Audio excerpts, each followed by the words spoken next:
So we're on board the Carnival Miracle today, taking a ship inspection here in the Port of Tampa. Taking an opportunity to take a look at this ship, see what it's all about. The Miracle used to be based in Jacksonville. In fact, it was our first cruise ship ever to port in Jacksonville, and I got a chance to tour it several times back then. And it's interesting to see how things have changed in the last few years. Let's take a look first at the sports deck. Here you can see some pool tables just sort of set back here between two bulkheads, not a whole lot of theming there. And here we've got the mini golf area, which in my opinion looks a little bit dated.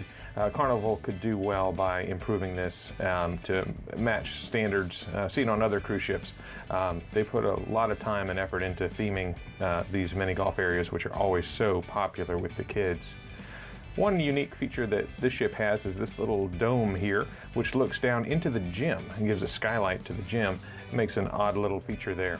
These little blue Pac-Man style chase lounges were pretty cool, I thought. Something new that I hadn't seen before, and provided a good little bit of shade.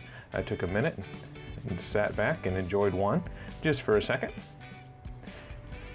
Now we'll take a look at the inside of the ship and see one of the fancier dining restaurants.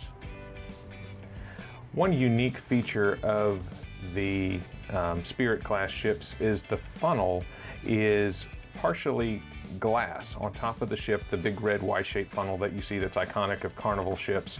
On this class, it's partially a stained glass window. As you can see here, it presents a pretty unusual hue during the daytime, but at night it's pretty neat to see.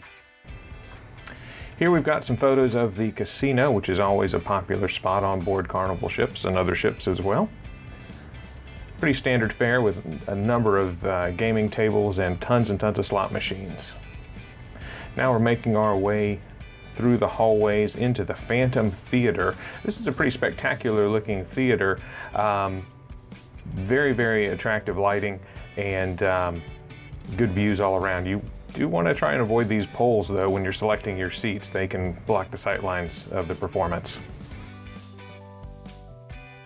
The Miracle features an unusual interior promenade you see here.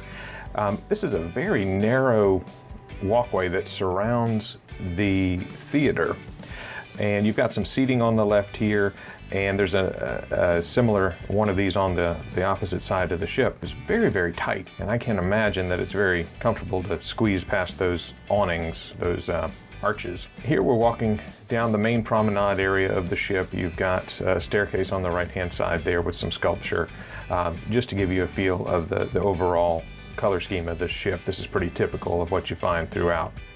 Of course, you've got duty-free shopping. You've got handbags and liquor, cigarettes, all the stuff that you might want to bring home with you to avoid some taxes, as long as you abide by the custom limits. And of course, you've got logo items and high-end watches and all kinds of fun things to take your money. This is a piano bar area. You can see my camera was having a little bit of trouble with these unique lighting fixtures. Something very unusual. You see these all over the ship. And this is the main atrium area with the center bar. This side of the ship, this area, I thought was very well themed, and it almost felt like I was on a completely different ship. First, we've got the fun two-story Frankenstein's Lab disco with really unique steampunk horror theming. These gargoyle seats, and this gigantic two-story Frankenstein, who I imagine puts on a pretty good show at night. Then the public areas outside of that disco, I thought were very well done. For a moment, I thought I'd stepped on a celebrity ship.